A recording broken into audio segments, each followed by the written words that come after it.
welcome all my students and the fellow participants.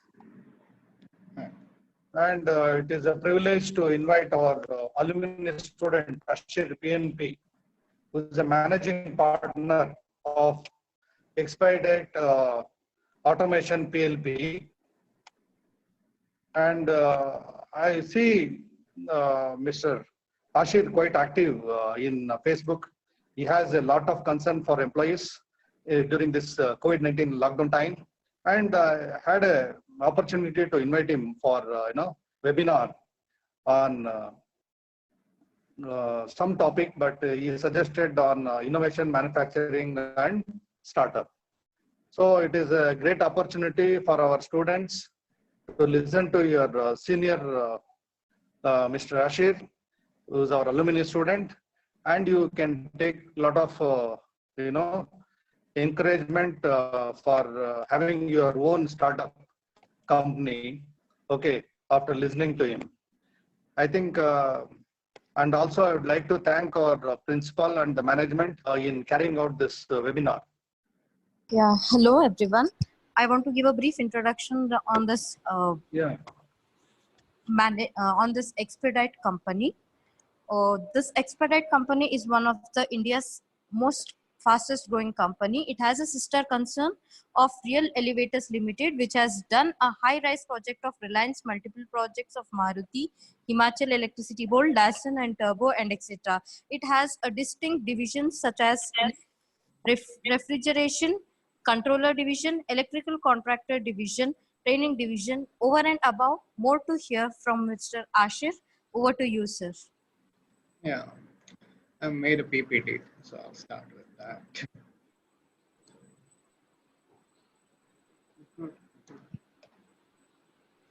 Okay. What I'm about to talk about, why I chose startup and innovation as one of the topic, is because when we started in college, we were mostly told what we can do after the college ends, how our life will be and everything. Most of the times we were made to fear that once college is over, if you don't study, you're gone here. If you don't do this, you will be there. So one of the things that I wanted people to know is how it will be after college ends, or how it will be when you finish your college studies and everything. Mostly whenever you will find most of the corporates who will be coming to you will be like telling you that this, as soon as the college ends, only the top students will get, only the FCD kids will get, the one who are below, who are not studying or who are not doing anything will not get where they want to be. Truth is, once you get out of the college, yes, if you have FCD, you will get it quicker. If you don't have FCD, maybe it might be slower. Maybe when you have SC, or you might have done engineering in 5 to 6 years instead of 4 years, you might get a bit later. But it's not like you won't get, because out of my every friend I have right now of my 2015 batch and everything, we all are doing pretty fine. Most of the people went from one of the best companies to people are now in different countries working in one of the top companies. And that's one of the things we take pride in studying from our college.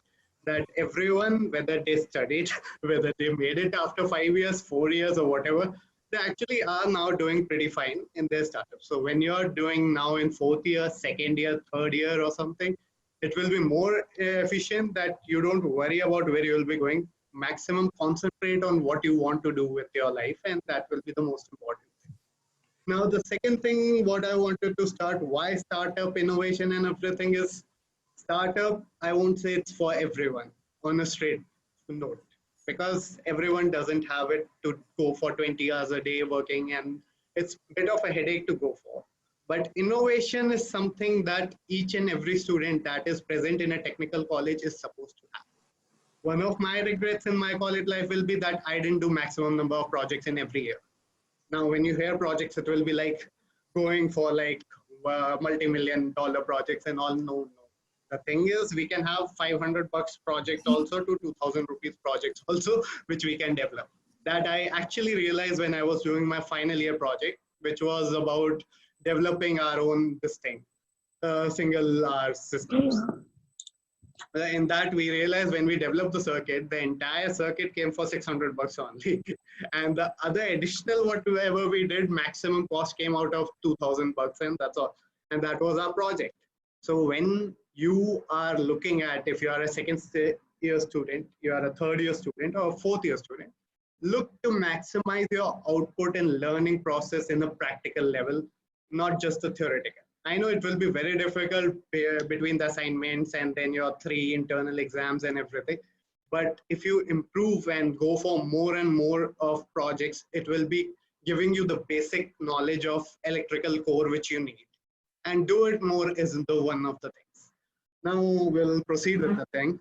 So introduction is about my company. We actually started in 2016. Actually, in reality, we were 3 founders who were from our college itself only. One of us was from mechanical and one was my classmate. All 3 of us started in 2016, March 26th, as far as I remember the dates. We found it, but after 6 months, their families were like, you should do a job, not go for startup, because startup is too much of a risk. You won't, you are in your 20s. When you do something, get somewhere. When you get married, this, that, and all that happened. So they left, and I was the only remaining person in the startup after founding. Post that, for nearly till 2017, we were just working on how to go about the startup, how to work.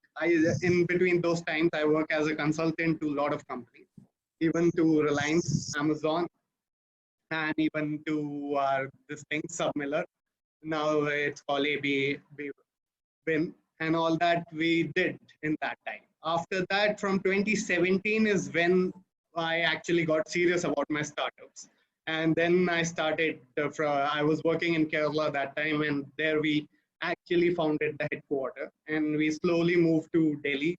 Then now in all India, we have five of the offices, and first international office came to Qatar in January. That's what we have introduced. Right now, we are planning to expand in all India level and go for more and more innovative technologies we are looking into. Right now, majorly our company is more into lift sector, but there are refrigeration sectors, then electrical sectors and all, which we have been moving forward to. Qatar office is more concentrated on the working of refrigeration sectors and all that we are developing in a slow factor. So next, moving to what actually I want to share with you guys. The sharing is about innovation, startups, and manufacturing. Innovation is one of the most important things that I will tell how to think about the innovation, because that is where we all lack. In Indian education system also fails in the idea of innovation, because we are more into our safety, what we call safety circle. The safety bubble is like whatever money we make, we should be there to save, have a home, have a car and everything. So most of the time we are not looking for innovation. We are looking for a job that pays well. Even if it's an IT job or even if it's a call center job, if it pays well, you'll just jump for it. Because of which most of us have failed the innovation part. Even in my class, my batch, I think there are only 4 or 5 students who are right now working in the core sector. Rest of them went for the IT sector because the IT sector pays well. Actually, our batch topper is right now in Africa who's working in core sector. Other than that, majorly everyone is in the IT backup sectors, and which is one of the sad part of our working, because core sector, it's very difficult to firstly find the job, and after you find the job, the another issue what you find will be you won't be paid well, and when you won't be paid well, you'll be like, oh, I should go to IT. The thing is, you have to sustain that not getting paid well for a while, because when you won't be paid well, you are getting the experience that you need. Once 5 years later, when you are experienced in that field, you will be paid way more than any IT guy will be earning 5 years later, which none of us get in the straight manner. So if you are actually into electrical and you're not by force into the electrical, I'll recommend that you come to the more into core sector and develop your knowledge during these years by working on small projects, writing research papers and all. I know it's very difficult to give the time. Already so many assignments will be there, so many things will be there, but that is one thing you have to take your time out in these 4 years and work on. So that is one of the most important thing in innovation. Next, startup and manufacturing, I'll come according to slides. Let's start with the innovation part.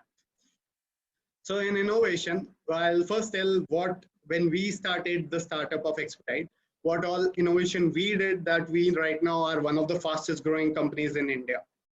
When we started, we actually started with the whole lift sector. So in that, I spent like 1 or 2 years in figuring out where we will be taking the time to develop the things, which all sector we want to work on. So in those sectors was one of the thing was controllers, the one major brain of the elevator sector. So in the elevator sector, we figured out that elevator controllers have a monopoly, and it's each Chinese company, Turkish company have been entering our Indian market, and they have been pretty much taking the control of these things. So we started working, studying all the controllers that were available throughout India. I actually had to buy all of them or go to where they were actually being erected and all. And then I had to study the circuits, why they were costly, how we could minimize the cost, or how we could re-engineer those products and develop our own. So one of the first things we developed during the time was the cheapest elevator parallel controller in India. Right now, Expedite has the most cheap elevator parallel controller, which is the most path-breaking material we have come up with. Then after that, we looked at the newer technology. Newer technology was serial control. Serial control, we realized that again was coming majorly from Turkey, not from China or anywhere else. And Turkey was dominating that market with their pricing and everything. So we decided, why not develop our own card, which is capable better than theirs? Because if they give the product, you have to buy every other product also related to them only. So if a company buys a controller, the brain of the lift, the rest of the application material also they have to buy of that company only, then only it will operate, else it won't operate. So we came up with a technology where we developed the product which will connect with any product present in market, which gave freedom to every Indian producer to put their own product along with our product, rather than we monopolizing with just our product. And that was our second most innovative product we came up with. Then the third of it was that we made it more like Turkish and Chinese controllers we saw was that they could figure out the problem that was in their lift on their own and point it out in their screens and the numbers that they had. And most of the Indian companies didn't have those features. They were like, you figure it out on the circuit. So we developed a product where you press the buttons and it will show which all points these problems are there. Where is a short circuit, or there's a damage to the circuit, or the card is already dead. All the errors will be shown by self-diagnosis rather than people trying to figure the whole thing out. That was our second most thing. Then the third thing we looked into European products was one of the most beautiful thing we saw in European products was pin programming. Like if you're reading microcontrollers and microprocessors, there's generally input and output of every device. So we came up with this only these input can be used just for input and output can just be used for output programs. We realized why not integrate those two things. The same pin will be used for input also, and same thing can be used for output also. And that's when we came up with this idea that we will go with this pin programming, where the same product, same pin can work as the input also and the output also. And they can be actually reprogrammed by the customer according to how he wants to operate them. And according to that, we developed the pin programming capable first card in the global market, which has all the pins that can be programmed according to what a client wants. Not what according to what we want or anything. They can have their own. Whatever design they want, they can put it according to them. That was our fourth product that we came along with. That was the innovation of Expedite in the elevator sector that we have been looking. Now coming to our future innovations that we have been researching in recent times, as we are actually expanding our size. From controllers, now we are looking to go to producing the entire lift, which will be the most economical one. Like Maruti came back in 90s and made car economical for everyone. Like every person could afford a Maruti 800. Before that, there were BMW or Mercedes, which had 100% custom duties, and most of the people couldn't afford a car. It was very difficult back in the day. So Maruti came with its own car, which was in integration with Suzuki, and they made the most cheapest car in India. And slowly, everyone could afford the car. The same case is right now the monopoly of lift elevators. That is like the prices are so high that people who have a middle or upper middle class can only afford for their duplex and small homes. So right now, what we are working on is developing a lift that can be afforded by every other home that is smaller space. They don't have to spend too much, and it can be made in the existing space that has been there. So we have been working on those. So that is the minimum space requiring elevator. That is the first innovation. In which right now, if you buy an elevator, you need minimum space of 5 feet by 5 feet or 4 feet by 4 feet. Then you have too many norms of government which doesn't allow a normal person to be able to buy a lift at a very cheaper price. So what we were looking into European products, American products and all, and we realized that we can actually develop new products which don't need these norms, rather can be used in the smallest space available in this home, which can carry 1 or 2 people across the home, in the duplex homes, small homes, big homes, everywhere, wherever they have a small space where one person can stand, the lift should be able to operate. That is our first innovation that we have been working on. We have been developing the machines, the space, the technology, safeties, ropes, and all that we have been working on. Second thing is now in controllers. Controllers generally, if you will be studying this subject of yours, which will have VFD, I forgot the subject name. It will have like open loop controls and closed loop controls. Open loop controls are like you take an input, you process it, you give the output. Output has nothing to do with the input. Whatever input came in, it just went. It will go, it has nothing, no relation with the output. Means if there's a variance of the output, it won't be taken back by the input. Now, in case of a closed loop thing, when you give the output, it gets processed and it gives the output. Now, the output will be fed back to be studied with the input. So, in case, I'll explain it. Consider you are driving a car. Okay, there are 2 people sitting in the car.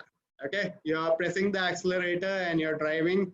The car accelerator doesn't care if people are 4 or 5. Whenever you press, it will give the same thrust.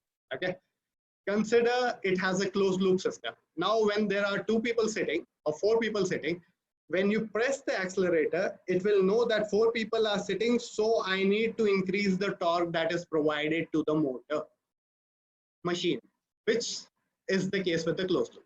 Means it will look at the load, what is there, and according to that, it will make the changes to the input system.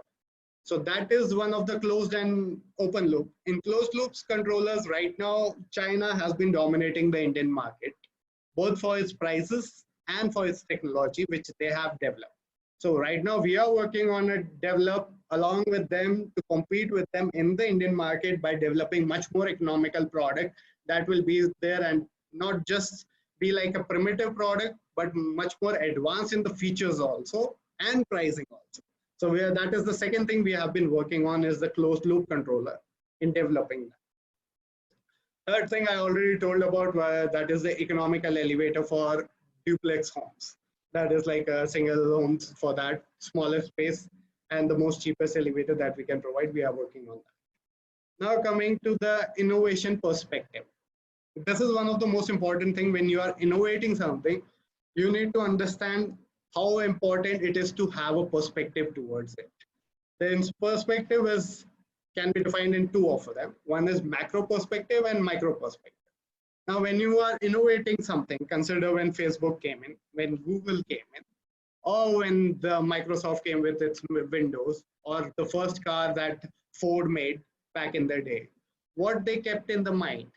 Micro perspective is having your own organization, the employees, and that's all you're caring about. Not caring what your product will do to the society. When you have a macro perspective, it is when you define what kind of product you are developing. The product you are developing in macro perspective is how it will help a nation, how it will help your city, or the people, or the state that you are living in, how it will change the lifestyle. Like I told you about Maruti. When Maruti came with its car, its target was that every home should have a car. That was the macro perspective of Maruti, because Maruti's brain worked in that direction, that it wanted every Indian to have his own car. Now, 20 years down, every home nearly has a car. At least middle class families have been able to afford the car. That was the macro perspective. So when you are innovating something, it can be a small bulb, it can be a big machines, or it can be something that can be path breaking. You need to understand what you are targeting. Is it just to earn the money and have a small organization and making out of it, or it's to change how the society that is surrounding you functioning? Whether the people's lifestyles, will they be able to afford your product? Are you looking at something that will change the whole history and the what will be the future of the things? Like Nokia came with the phones, iPhone came with its smartphone. After iPhone smartphone came in, the whole phone game changed. Even though Nokia was dominating till 2010 with its phones, but as soon as 2008-9 when first iPhone came, it slowly took over. Today, Nokia is down at ground and iPhone has taken over most of it, though Android is also there, but that is the perspective factor, because Nokia didn't think through after that. They were like at the top of the game, then they stopped. These are innovation. The second part of the innovation, it got to be continuous. If you start with one thing, you developed a product, you developed anything, it needs to keep growing. If you like Nokia is one of the finest example in it.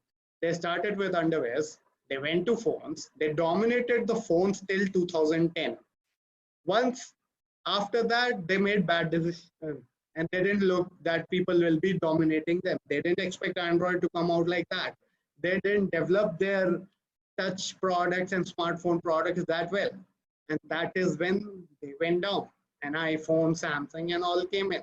So each time when you innovate, don't think I did this and this is over. Even if you look at Maruti right now, Maruti is getting competition by Hyundai and totally even Tata is entering in the market. Why? Because Maruti got left in its one topic that was economical. But they forgot that now the society is changing. They are looking for comfort, safety and these things. And slowly Hyundai, Honda, Tata are looking at that perspective, which Maruti is slowly failing. Even though it came with Nexa, but again it failed in its production capabilities and all in developing the safety products. So when you're looking and developing a product, understand that after a while, it will be a different thing altogether. We will be having a different society after 5 years, 2 years, 3 years. Each time you have to keep yourself updated with the coming technology or whatever technology you're developing at. That has to be kept in your mind, and that is very important to be kept in. Next thing is why innovation. Now, if you develop something, okay, and now you're putting it into something, putting in society and everything, how will that go? When you have developed Facebook, Google, or any of the companies came, Xiaomi's phone, Flipkart, Amazon, all these things, what did they do? They started employing people. As within their country or within their place, they made maximum economic growth of their own nations. How? Because they were getting capable enough to give an economic growth what was needed. So innovation gives people employment, will give the nation where the innovation is done a good growth. I'll show you more in the startup slides where you will understand how the innovation and economic growth actually, the charts and all will show you the thing. Second is increased well-being. Like I told you about Maruti. Maruti initial came with an economic class. Today, when people are able to afford, they want more comfortable cars, more feature-loaded cars. So increased well-being means what? They went economically up. Now they are looking at bigger things. So increased well-being has already come up. Even there are a lot of innovations that came, like cell phones, one of the most brightest example of it. Like 50 years back, there was no cell phone, there was telephone, and people had to go to different homes to talk to other people, and writing letters was one of the biggest things back in the day. Today, a cell phone, even from a child who is 5-year-old to a gentleman who's 80 to 90-year-old has it. What is that? That is, one thing is they have increased, that technology has taken over the whole world and has improved people's belief in the technology, and means well-being they are being targeted. Means like now everyone can afford a cell phone because it's affordable also, and there's every feature. You have high grade phones, medium grade phones, and low grade phones. Everyone has a cell phone. Even if you go to the most deepest down villages which I have traveled, people will have a Chinese cell phone of 500 to 1,000 bucks because they have it, they use it. That is the how increased well-being of innovation comes up. Next thing is communication. Communication is like, as you improve the things, innovate, it actually has to communicate with the people who are interested in that innovation. Like Amazon. Amazon, what does it do? It's delivery. It's just some company which is supposed to be home delivering commodities. And if you look at that, 20 years back, if someone listens to Amazon, they're like, what idiotic thing is, you will make billions out of delivering things to home. Look 20 years down now. They are actually, they knew who will want. After 20 years, as soon as the cell phone revolution came, Amazon grew like anything because everyone had the access to Amazon and they can sit at home and order whatever they want. So communication was what people want from you. That is the most important part when you look in developing an innovation. So when you develop an innovation, remember communication and knowing the right people who will be looking into your thing is most important part of it. If you develop something and no one gives a cares, it will fail. There are a lot of innovations that have failed because they didn't have the audience that was needed. So it's very important that communication is there with it.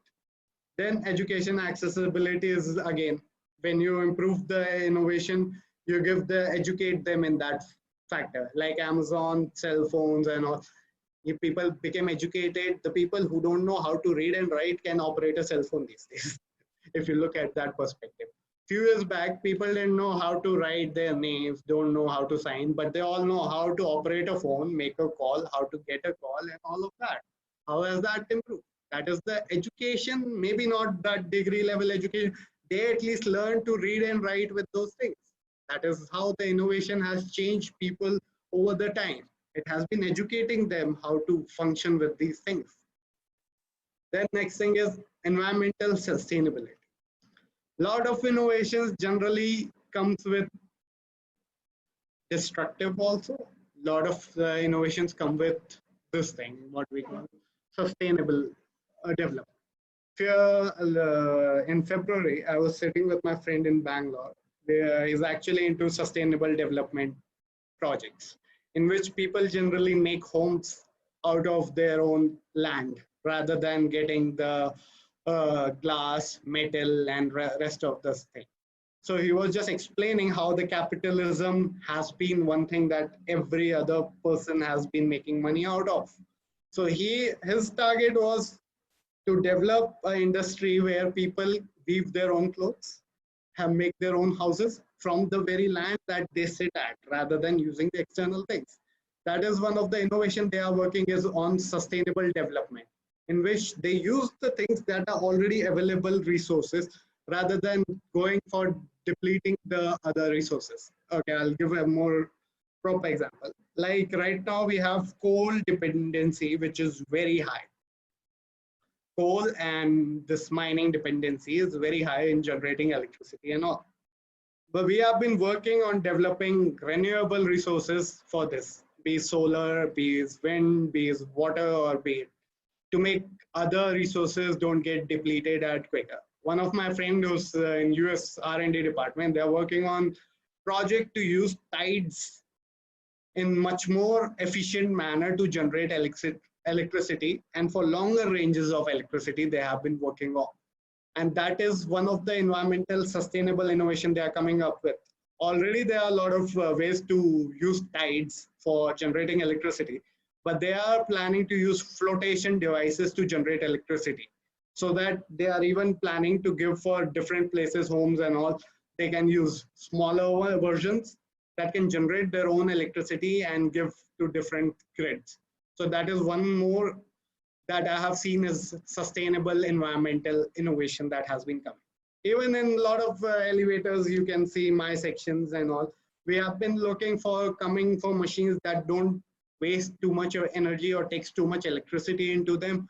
They reduce the kilowatt range that we have been using. Right now, like for 6-passenger lift, we use like 4 kilowatt machine, which basically translate into 5 HP machine. We are looking into go for lower, smaller machine, lesser rating. For that, we started using like permanent magnet machines. And permanent magnet machines, even at 2.2 kilowatt, have been more efficient because they don't have gear, so their efficiency generally increases. Like in normal machine of lift, there are 3 parts to it. One is the motor, that is an induction motor. Second is gear, which are coupled together. And third will be brake, which will be stopping the lift. Now, when you be communicating the energy from one part to another, the problem what happens is from motor, it goes to gear. So we lose energy into them. But when in permanent magnet motor, there's no gearbox. It's directly out of the motor, you give the whole thing to the lift. And we are not losing any more energy. So a permanent magnet machine has been the newest innovation in the elevator industry. So it's been now 10 years since it came in, but it has been one of the most efficient product that came in, which has reduced the requirement of electricity and has increased the efficiency of the lifts. So when you are innovating, remember the environmental aspect of it, that it doesn't use too much energy and it can be used as a renewable thing. It can be recycled. These are one of the perspectives we have to keep when we are developing something. Now I'll come to the major thing, that is the startups. One thing I'll tell you about startups is it's not for everyone. One thing. Why not for everyone? Because it kills your basic normal life. You won't have a personal life once you are in a startup because you have to function 20 hours a day. Even if you have developed a product, you know it won't stay for too long. You have to again develop another one. Like in Facebook, you see, every day their tabs will change. Every day how their post will change. If you look at Instagram, they removed likes one day. Even YouTube, you see the interface keeps changing. That is how the innovation works. So when you start a company, this part is always there. That you can't sit silently at one place after developing and money is coming. Because if that is coming today, tomorrow it will stop. So you can't stop once you start. There is continuously going into it. But startups are equally important for a nation's build-up. And it's more important that people come with innovative startups, not just IT startups. People have been more into copying each other and going for startups. That's why the major number of startups are failing also.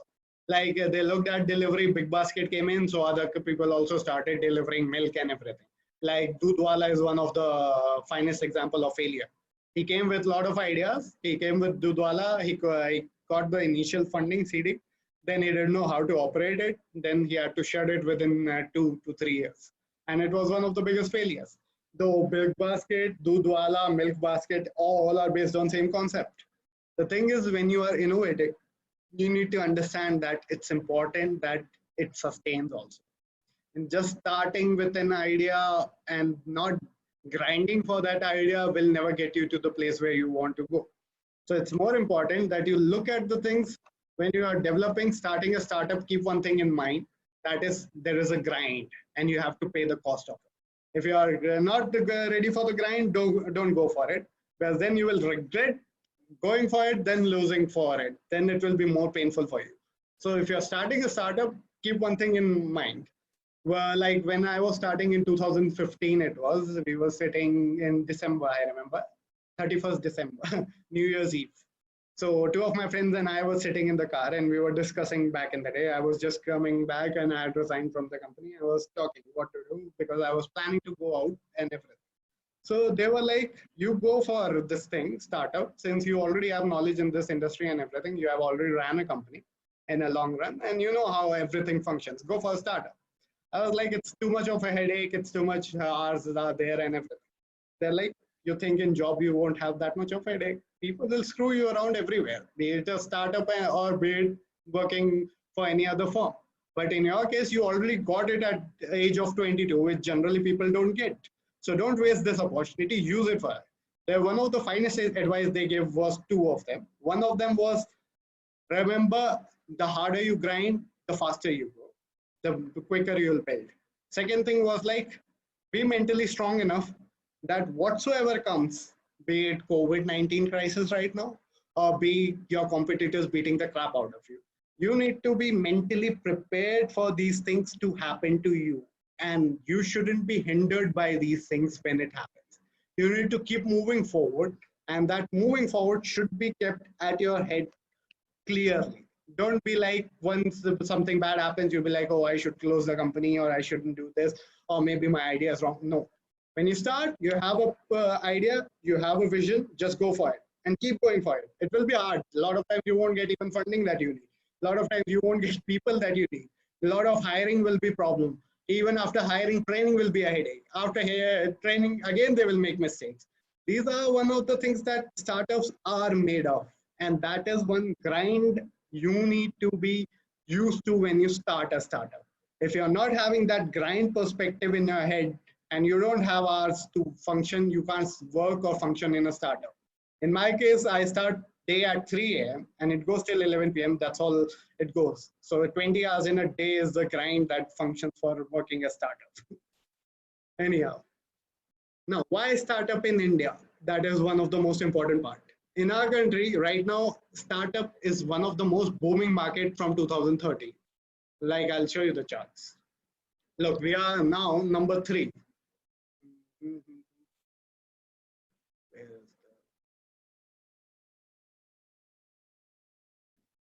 If you look here, you will see the third, India, is at 4,200. Okay.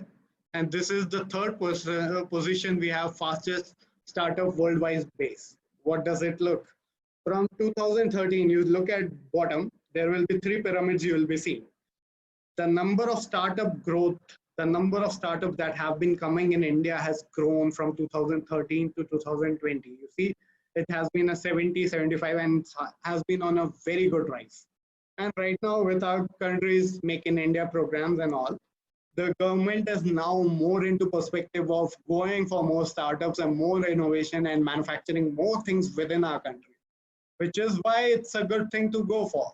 But one thing is important, that you need to be more innovative with what industry you are going in. You are going with electrical basic core, if you are manufacturing a capacitor, an inductor, or if you are manufacturing a whole oscilloscope, whatever you are manufacturing, you need to understand the existing market of it, and how what you will give will be different from them, and what actually people in market need. That is one of the most important part of the startups. Because when you start a startup, it's important that you understand what this thing needs. The startup needs more time into understanding what market needs and who are the people who will be buying your idea, because that is the most important.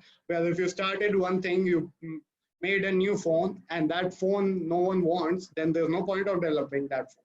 So you need to be very clear with who will be going for that thing. Then you start with your startup.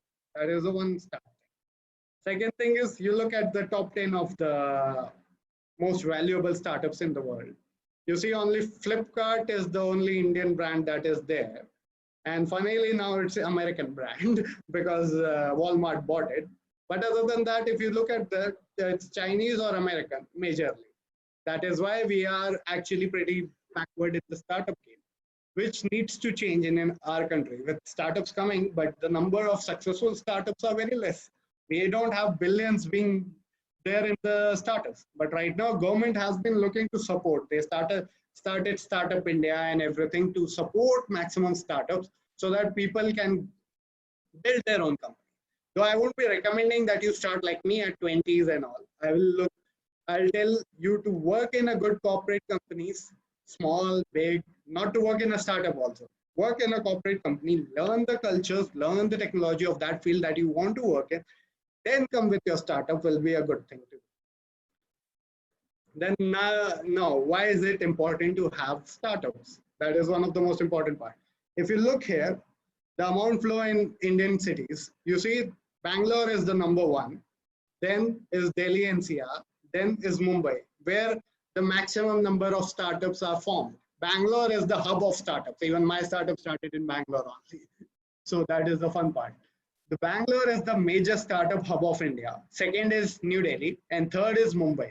And if you look at the another chart which I'll be showing you, is that these cities have more affordability, have better lifestyles, and people have better perception towards them. So as a society, when we are developing, we are putting more startups, we are actually giving more people jobs, we are generating more employment, and slowly we are taking a society to moving forward in the economic zone, which is one of the most important part of having a startup. It's not just making money, it's actually what you give to a society.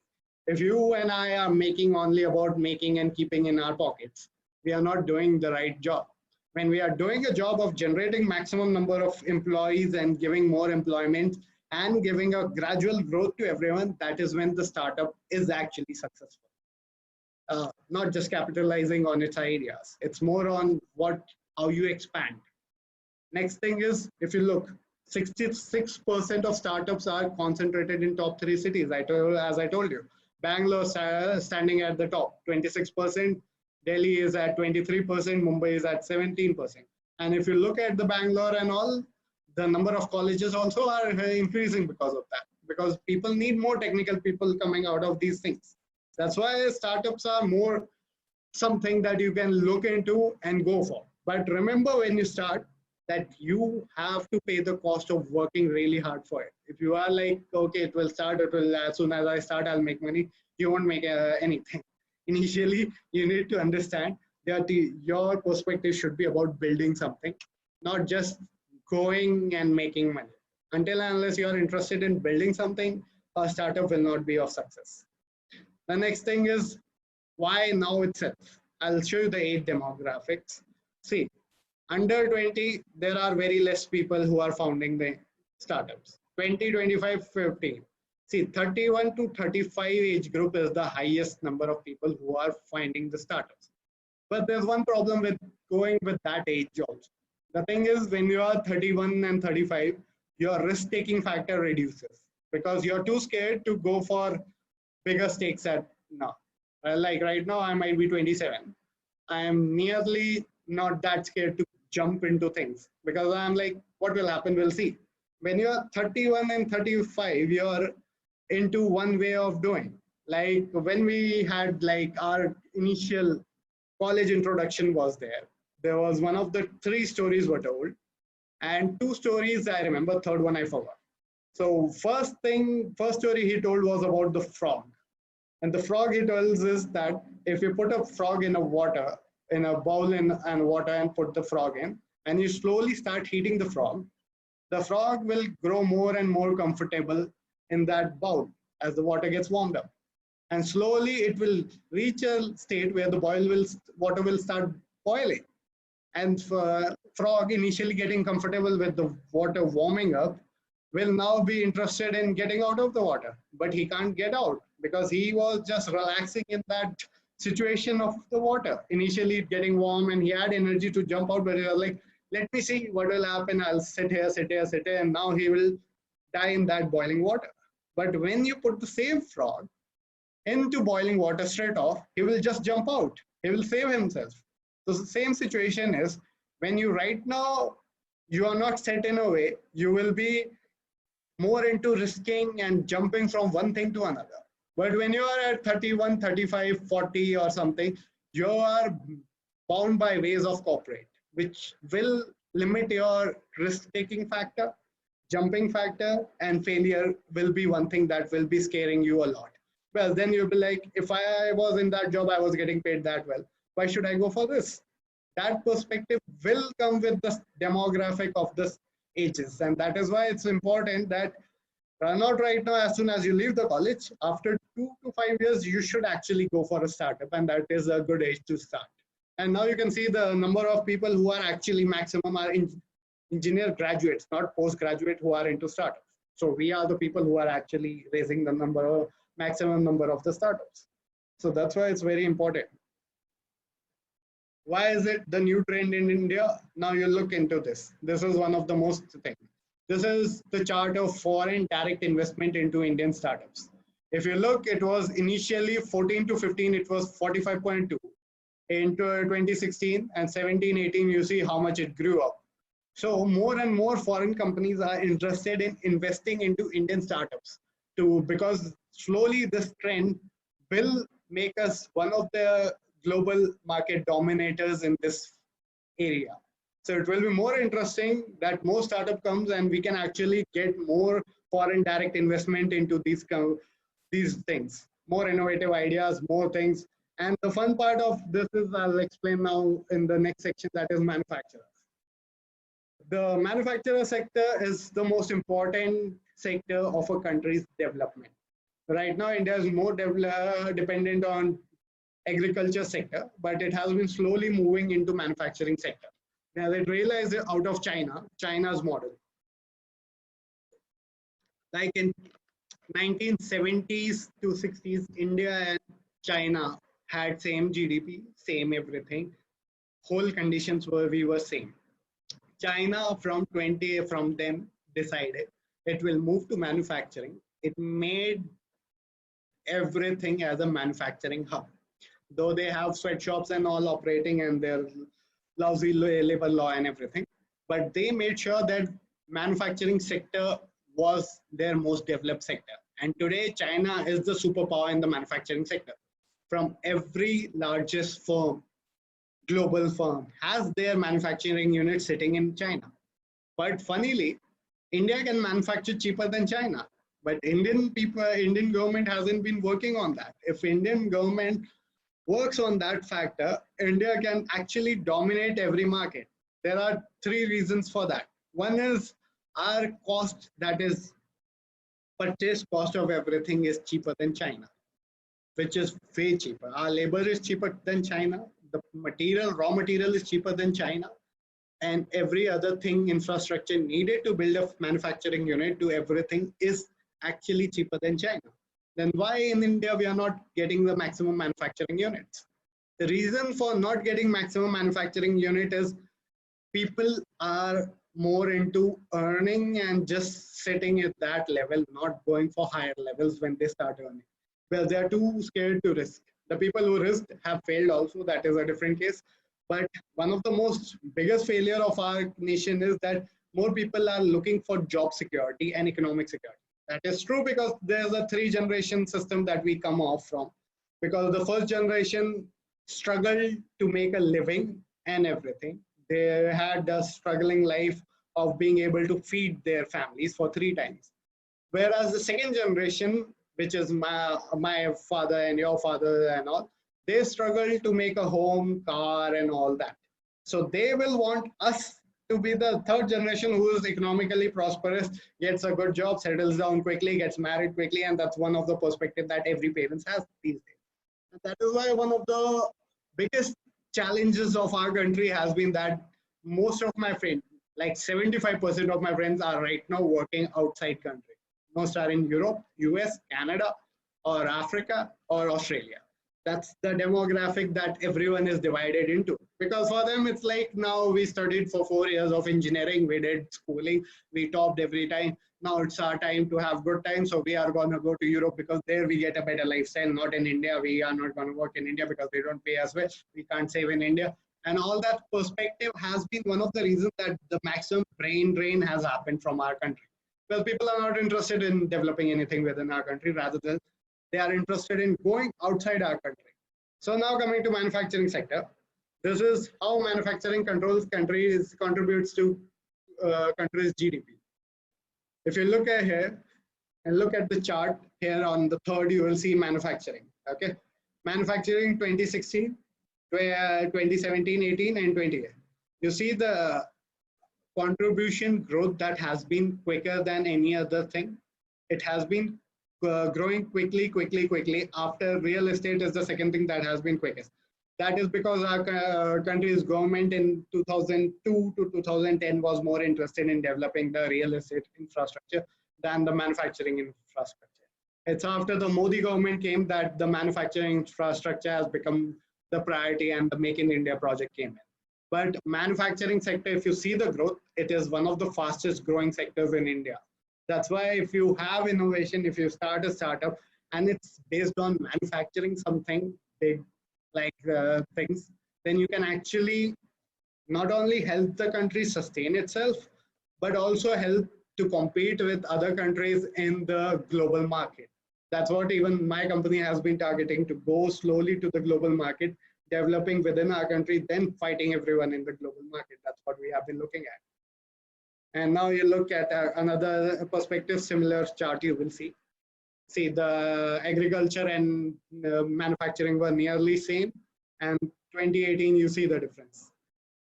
So this is one of the most brightest thing that has been there, that manufacturing has been growing very amazingly in our country, though not good enough, but it's a growing sector of our country. Second thing is performance of manufacturing sector. You see the growth charts, that's not that important. Now diversification and more manufacturing units important. Now if you look here, state-wise share of manufacturing per GDP and their per capita GDP contribution to the country. If you look at here, this is one thing you will see. The states that have maximum manufacturing sectors are the most contributing sector to the GDP of the country. And they have the better lifestyle and they have the better economic conditions. Our country right now has the most problematic situation is only the major cities are the developing sector. If you go to the village areas and the rural areas, even to the small cities, they're not developing that quickly, which is one thing that has been the most bugging part of our country. It's like Delhi, Bangalore, Mumbai, Chennai. That's all you will see the fastest developing. If you and Hyderabad and Kolkata somewhat. But if you go to another country, like if you go to Punjab's area, rural Jalandhar, or if you go to other sector areas, they are not developing that fast. Why? Because the number of manufacturing sector and companies sitting there are very less. That again is one of the problem, because we don't have road access to every area in our country. Like if you have a manufacturing area land, if you buy in Bangalore will be 1 crore rupees. It's 2 lakh rupees in Bihar if you go. The same area, same sector and everything. The reason why it's so cheap in Bihar is the fact that it's not road accessible to the people. But whereas when you come to Bangalore, it's completely accessible. This is one of the reasons why our manufacturing sector has been very much at the back stages of it. And we actually as people have to develop them along with the government and coordinate with them. Now coming to why is national growth, again you look at the thing. Now look at China, look at India, where we are at manufacturing and value added to GDP. China's entire manufacturing unit contributes to their GDP, whereas our country's manufacturing unit basically is contributing so less. That's why it's very important that manufacturing is done more in India. And if you look at the other chart, it will be, you will see that manufacturing value added growth, average growth is the highest in India right now. And so we are actually one thing that can go and change this thing in coming time. Next is manufacturing value added. Again, you will see that India is one of the leading countries in this thing. It never went negative, it went to the positive factor. Yeah, now coming to the factor of why innovation is required with the manufacturing and why the startup, innovation, manufacturing all connect together. This is one of the most important parts of the thing which you will be looking at. When you develop something, be it a phone, be it a car, be it anything, well, what is it? The first thing, it's an innovation. Now consider you develop the most economical, most safest car on the planet. Now once you have developed, that is innovation. Now what will you do? The second part will be setting up a company that can manufacture it. So that will be a startup. Now you'll get the startup. After that, you will go to mass production. What is that? Manufacturing. So when you are developing a product, keeping in mind that you will have to manufacture, all three of them will get aligned together. So you not only will be going for innovation, you will be going for manufacturing also, and you will be setting up your own company also. In India, there's one that Steve Wozniak told, actually turns out to be very true, which I'll be showing you here. India has the least number of patents. Look, we are at 1.7. China has the maximum number of patent applications. US has the second highest. India, being the third highest largest GDP, is having the lowest number of patents in comparison to them. So this is why more people have to come up and innovate new products and new things, and that's most important part which our country is lagging behind. And we as a nation and we as people have to contribute into that factor. We in Expedite are looking to fund in coming times colleges and schools for this, developing more into innovative projects in coming years, where we will be giving more projects to colleges to develop on their own, and we will be funding them these projects, so that not only just the small projects, large project, not only they develop the project, but they learn the technicality of things.